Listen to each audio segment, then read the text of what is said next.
Hello, good morning, welcome back to my channel Keya style. তো দেখো সকাল সকাল উঠে রান্না বান্না সব শুরু হয়ে যাচ্ছে। ঘুম থেকে এখনই উঠলাম, চাটা খেলাম, আর এখানে অল্পটা কিছুটা পরিষ্কার করেছি। পরিষ্কার করা হয়নি, প্রথমে আগে রান্নাটা বসিয়ে দিব। 9টা বাজে এখন, ছাড়া না এখন একটুকু থাকা যায় না।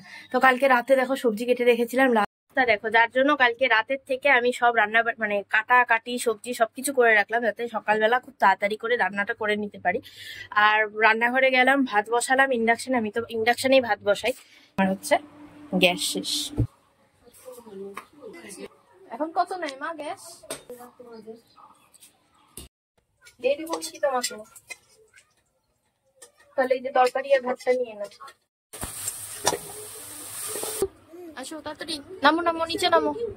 তো কালকে থেকে আমার হেডফোনটা চলছে না, মনে হচ্ছে কানেক্টরটা নষ্ট হয়ে গেছে আমার। আর এদিকে দেখো ডুক্কু ফ্লাক্স নিয়ে খেলছে।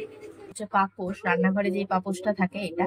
তো এটার আমি প্রথমে ভাবিনি যে হোয়াইট কালারের মাঝে হচ্ছে এই শেডটার জন্য আমাকে বেশি ভুগতে লাগবে। তো ডুকু গেছে হচ্ছে পিসিমণির সাথে প্রচুর খাবার আনতে, সবজি চোচা টোচা। 12টা বাজে, রান্নাবাড়ি পুরো আমাদের কমপ্লিট। আর এখন 12টা বাজলেই আমরা বাড়ির সবাই প্রত্যেকে চা খাই। তো এটা হচ্ছে বকফুলের বড়া।